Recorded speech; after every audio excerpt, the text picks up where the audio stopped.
Welcome to the EOB podcast where we talk about the weekend box office and the new openings this week. I'm Ben No and joining me is Sin Dong. Hey Sin, so you're back from your trip?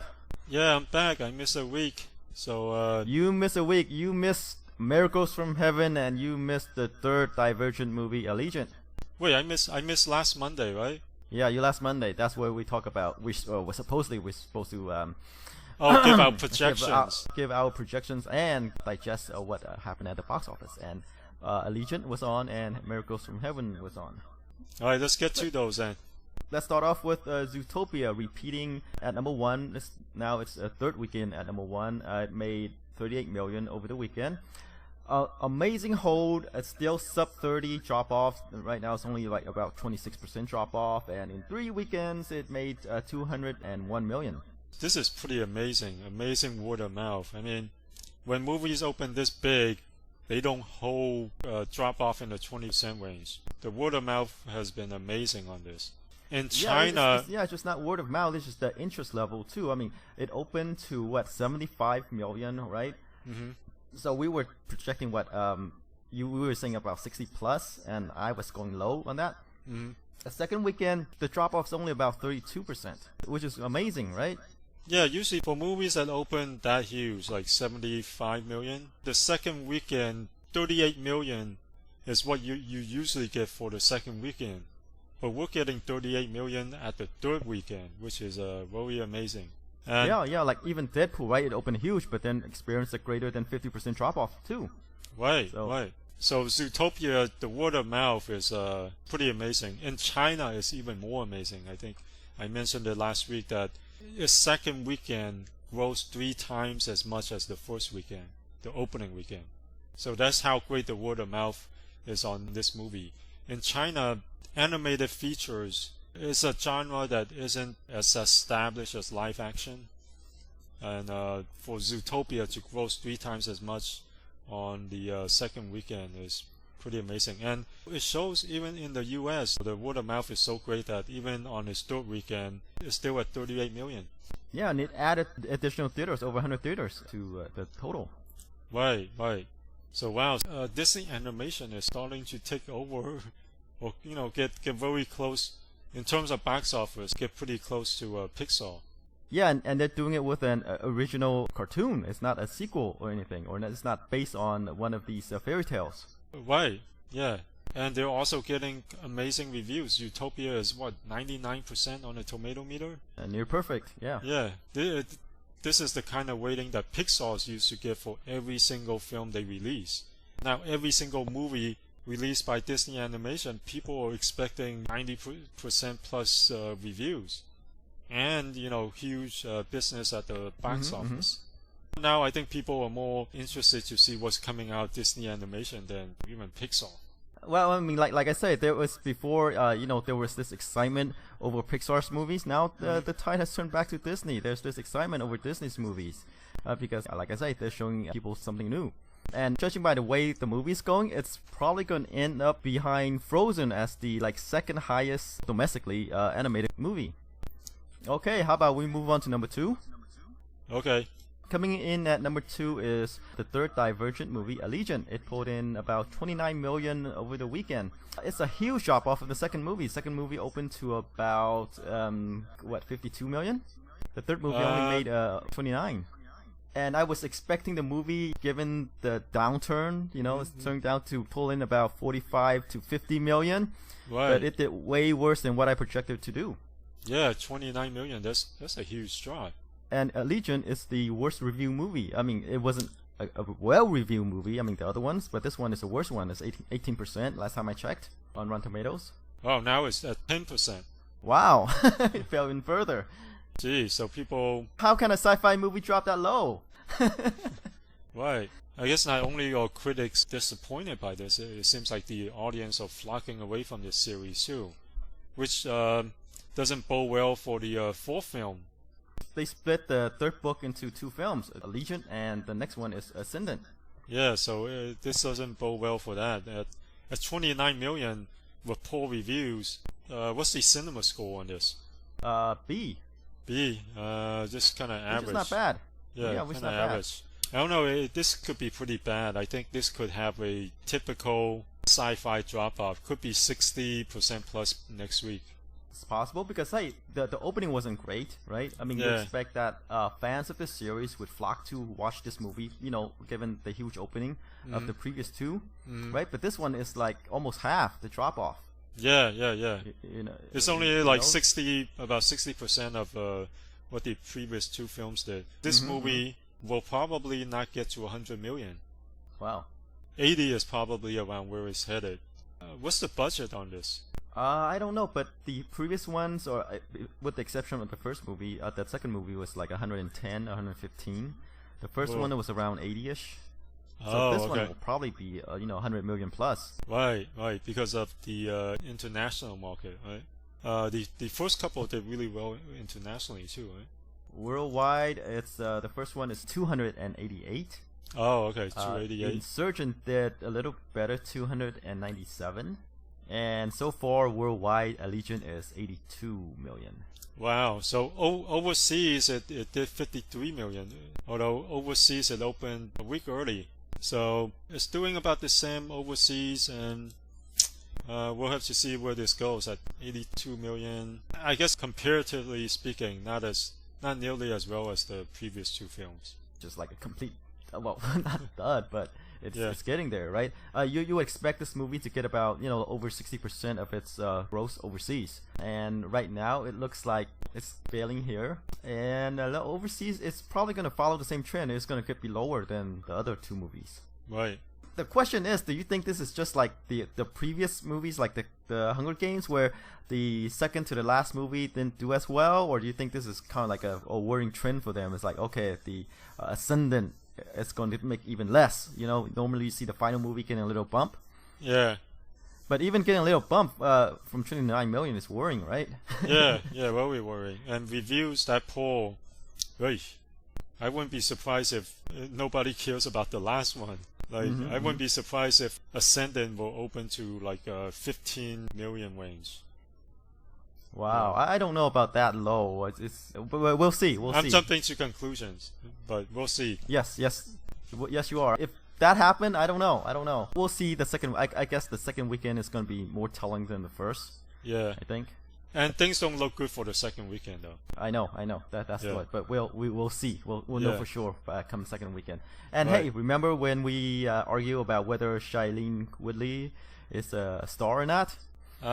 We'll see. We'll see, because on the whole, this series. I'm have jumping been now. I'm jumping to conclusion. Yeah. Now I'm jumping to conclusions. Yeah, now you're jumping to conclusions. We'll see what comes after Divergent series. Okay, let's move on to number 3. The other new release from last weekend is Miracles from Heaven. It's from the same producers as Heaven is for Real. It pulled in about 18.5 million over the weekend. Over 5 days. Only 15 million over the weekend. Right, at a budget of just 13 million is huge for this kind of movie. It seems like, what's the previous film? Oh, Heaven is for Real. Heaven is for Real. That did pretty well, right? That one made like over 90 million. Yeah. And this one did really well too. I mean, 18.6 million opening. I mean, it stars real, stars like, Jennifer Garner, Queen Latifah. This faith-based genre is staying. It's not going. It's always there before, but it's on a down low. Yeah. Like I say, sometimes they have this breakout hit, like Heaven is for Real. Miracles from Heaven seems like one of that right there. I mean, the movie did about where I had it. I said it would probably do about 15 to 20 million. Okay. And it kind of did there. I mean, which is kind of surprising to me. There is a thing with real stars in the movie, having real stars in the movie with Jennifer Garner, Queen Latifah being in the movie. Reviews are kind of mixed, 53% on Rotten Tomatoes, which isn't too bad for these kind of movies. I think which is pretty good for these type of movies. Yeah, actually pretty good. Critics don't like these message movies. Yeah, usually these faith-based movies tend to go in the range of 10 to 30%. So 53% is actually above average. Right. So this is one of the other movies. I think along with Risen, that's kind of succeeded recently. Yeah, right. So again, this genre of films is here to stay. It's not going anywhere. It's not going direct to video. Yeah, it's a genre that is kind of right now being served. I wouldn't say underserved, but being served. Yeah. Alright, should we move on to number 4? Alright, 10 Cloverfield Lane did $12.5 million this weekend at a drop off of about 50%. After 2 weeks, it's made $45 million, which is pretty good. I'm not sure what the budget is for this, but it doesn't seem like it was too high. Let's see. I'll say about 15 million. Wow, so it's already a huge hit. In the previous podcast, I said the success, the roughly 25 million opening, is probably due to the clever marketing campaign that it did. They try to tie this movie into the 2010 found footage monster movie Cloverfield, and supposedly it has nothing to do with that movie. So it's kind of like that. People got, I wouldn't say suckered in, but kind of intrigued, like you say, to watch this movie to see if it's a follow-up or not. Right, and reviews have been amazing too. 90% on Rotten Tomatoes. So they made a good movie for a relatively cheap, very cheap budget. And this is one of these things that tells studios, hey, you don't have to reveal everything in your trailers. I wouldn't go that far, but okay, Well, it does say something about that, though. I mean, for some films, you don't have to tell them everything. Like this is one of them, and the other thing is, like some of these films, like the boxing movie with Jake Gyllenhaal, where one of the big twists in the film was Southpaw. Yeah, Southpaw, where they reveal one of the biggest twists in the film, which is the death of the wife character, Rachel McAdams. Her death was supposed to be a big twist in the movie. For some reason, the studio opted to reveal it in the trailer. Well, it's kind of like $10 Million Baby, right? Yeah, it's a different movie than what it was advertised to be. Yeah, exactly. I'm glad they didn't reveal the twist in the trailer. That would have probably ruined it for me, because that's a huge twist in the film. And with trailers, I think if you have a conventional movie like Transformers, who cares, right? But when you have a movie like $1 Million Baby or 10 Cloverfield Lane, this is one of those things you tease them and you surprise them with the story. The story will take you into different places. But anyway, I mean, for certain films, like your typical blockbuster movie, who cares? Tell them everything. I mean, we all know how it's going to go anyway. But it doesn't mean that you need to go that route for every movie. Okay, I agree with you, but I'm just saying, in this case, Cloverfield Lane, they have the 2010 movie to build off on, so it's easier for them to pull this off than for a completely original movie. No. That's what I'm saying. But in general, I agree with you. Like, if they don't have the 2010 movie Cloverfield, then they probably couldn't get away with this trailer. Yeah, that's something to debate. That's why we're here. Here. I think that's debatable, but you're right though. That with Cloverfield, with such a huge hit, and all that this talk about whether or not it is a sequel to that or prequel or spin-off, might have led that J.J. Abrams fans who rush out to see this movie. I can't completely disregard that. I'm sure it helps. Yeah, it's gotta help when you have such a big movie. Cloverfield was a huge hit, so. Right. Well, but marketers, right? They will use anything that could help them. Yeah. And I think the other movie helped a lot in this movie. Yeah, but I think. So, but again, let's get back to the numbers, right? I mean, it experienced nearly a 50% drop off from the previous weekend. So, pulling 12.5 million. So you could say that word of mouth is kind of telling off. Yeah. Marketing definitely brought a lot of people to watch it in opening weekend. 50% drop off isn't saying that they reject it, but it's also saying that word of mouth isn't driving it to a demographic beyond the group of people who went to see it on opening weekend. Right. But it isn't bad. I mean, people have to remember that Deadpool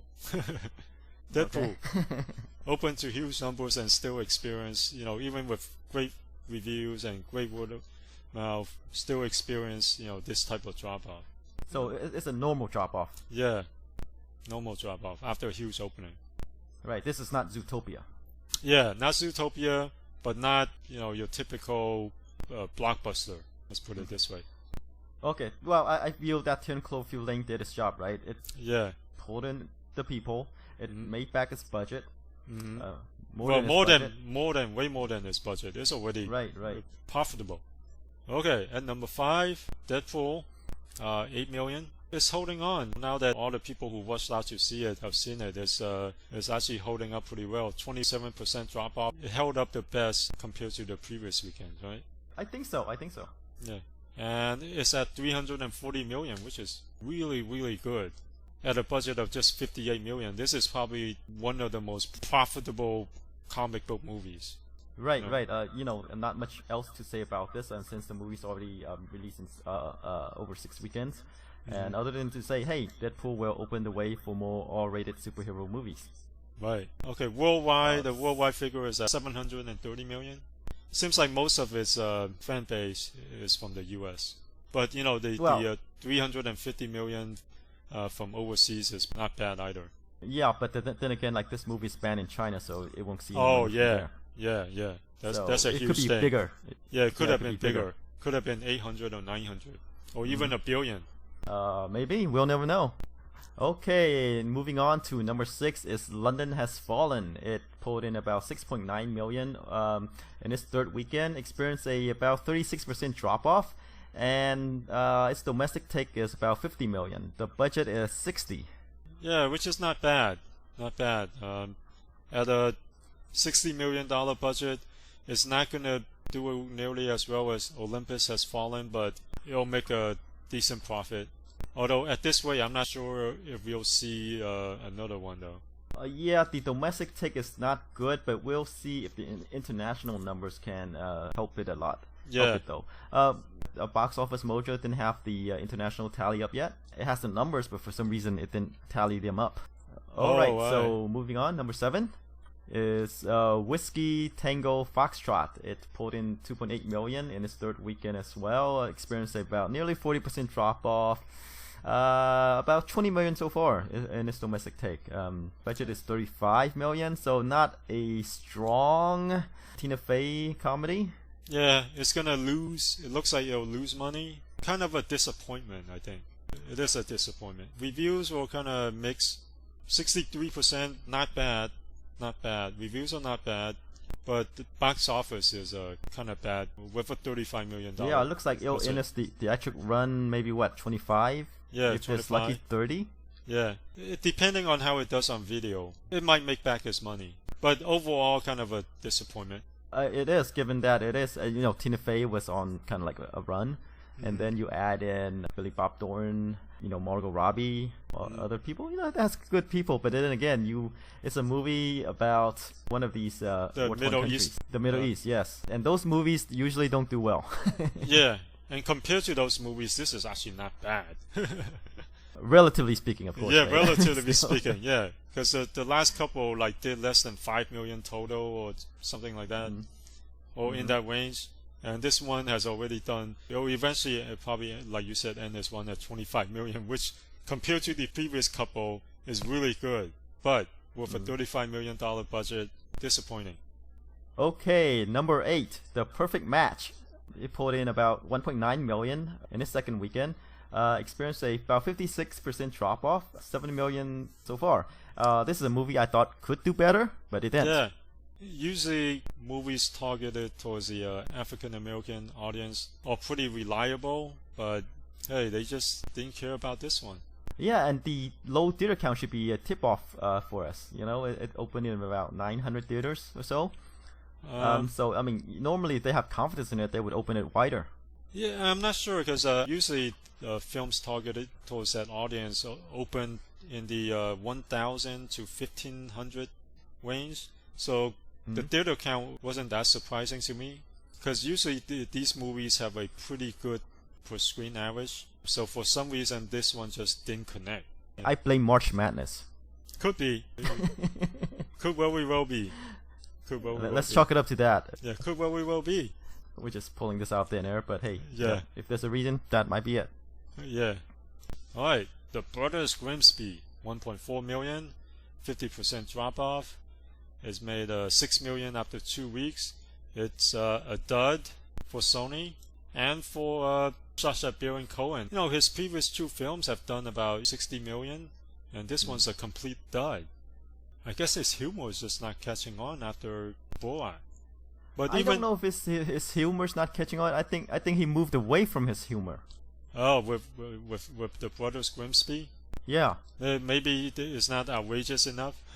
Yeah, remember his movies are built upon this outrageous character, right? Yeah. Like kind of like a stranger in a strange land, and him reacting to all these different cultures. His previous movies. When I look at the Brothers Grimsby, it's like, oh, that's kind of like a typical action comedy. Yeah, that's not his brand of comedy. Right.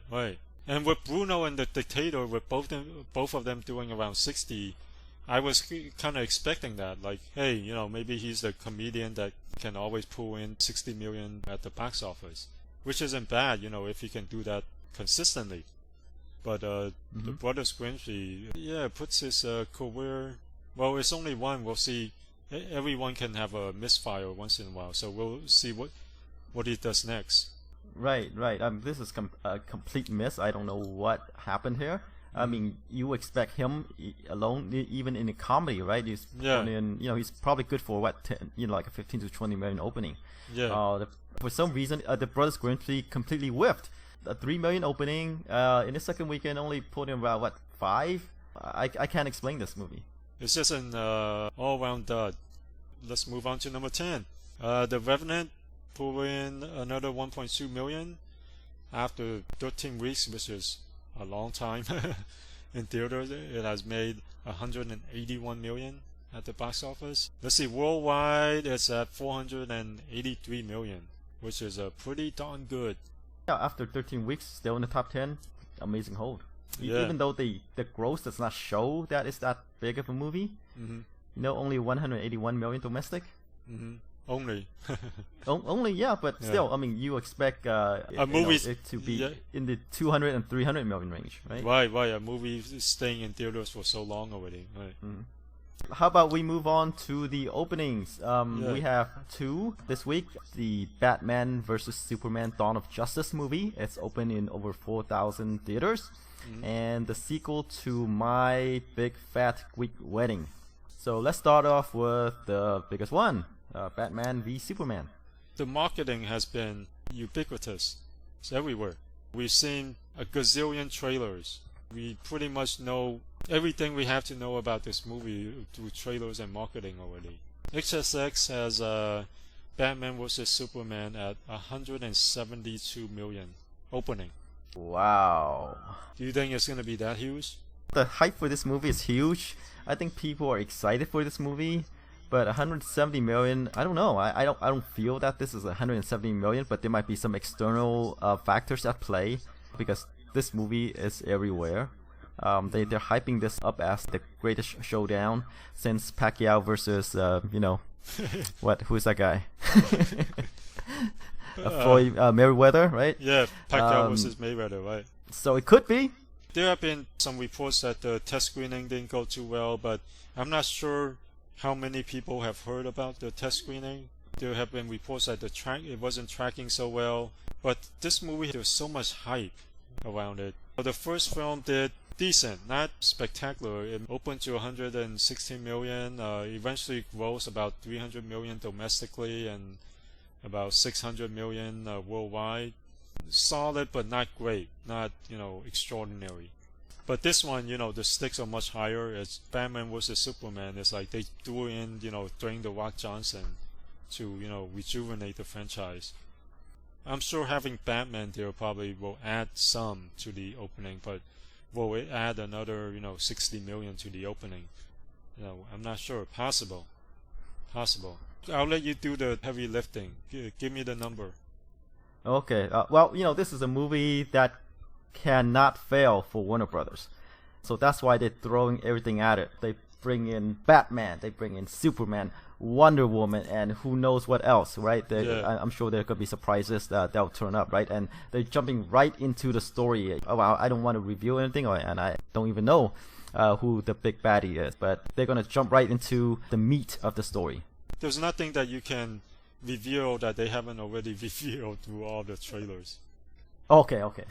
Yeah. It's one of those, huh? So Yeah. like this movie will kind of launch the franchise, the cinematic universe for Warner Brothers. Which would bring in the other superhero movies. 172 million or not? No, No. Okay. no, no. I mean, conservatively, I think I might be low on this, but 140 for me. 140. Okay. 140 for me, because like they have the characters, right? But some people might not like Zack Snyder's vision of the movie. I think Zack Snyder's visuals actually work better for this one than the previous one, Man of Steel, because this one has Batman, and Batman is dark, and the previous Man of Steel is a darker Superman than we've seen. Mm-hmm. So the look and feel actually works for this movie. Yeah, I thought 172 million is kind of huge too. I mean, look, I'm gonna go see it no matter what they say, right? Right. So, and I think other people might feel the same, Yeah. So that's 170 million could be justified. I mean, Yeah. it's one of those event movies, right? One of the big matchups. This is like the warm-up act for Civil War, I feel. But that's Marvel, okay? Yeah, But, yeah. I know it's kind of bad to say that something like this, where everything's on the line for Warner Brothers, for the DC universe, is a warm-up act for a third film in a franchise, Captain America. Right. So, what do you think? How this movie will open to?